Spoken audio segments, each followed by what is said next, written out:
স্বরবর্ণ কিংবা ব্যঞ্জনের জটিল গাঁথনি তো অনেক দূর, এখনো ঠিক করে আয়ত্তে আসেনি অ আ ক খ। তাতে কি, বসন্তের হালকা ঠান্ডায় আড়মোড়া ভেঙে গুটি গুটি পায়ে আগমন কেন্দ্রীয় শহীদ মিনারে। মায়ের ভাষায় শিখেছে আধো আধো অল্প কিছু শব্দ, এমন অনেকের পদচারণায় মুখর গৌরবের স্মৃতির মিনার, যাদের কোমল হাতের শ্রদ্ধার্ঘ্যে পূর্ণতা পেয়েছে শহীদ বেদি।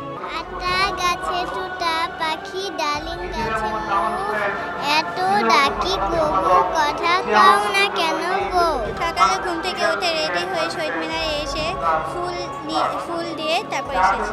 ভাষার মাহাত্ম্য কিংবা ভাষা আন্দোলনের আত্মত্যাগের গল্প জানতে আগ্রহের কমতি নেই এতটুকুও। রফিক, জব্বার তারা শহীদ হয়েছে, আজকে আমরা তাদের জন্য শ্রদ্ধা জানাতে এসেছি।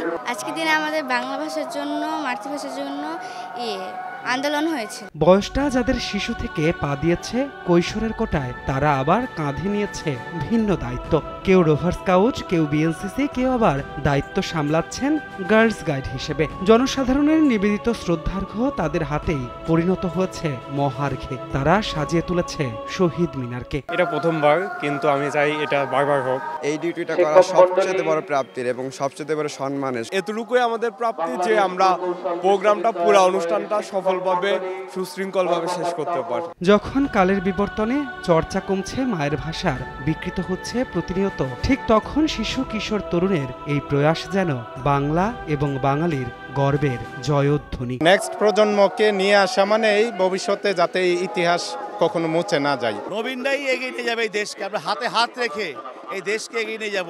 আর এরই আজকে যে তরুণদের উচ্ছ্বাস দেখছেন, এরই প্রতিচ্ছবি আজকে প্রতিফলিত হচ্ছে।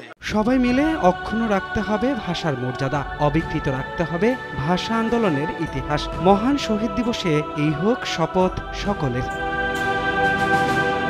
সময়ের সঙ্গে সঙ্গে ভাষার পরিবর্তন অবিস্মরণীয়। বাংলা ভাষায়ও এমন অনেক শব্দ আছে যা অনেকাংশে হারিয়ে গেছে।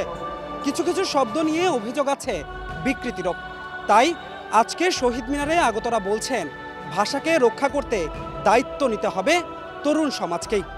ধ্রুব ব্যানার্জি, সময় সংবাদ, ঢাকা।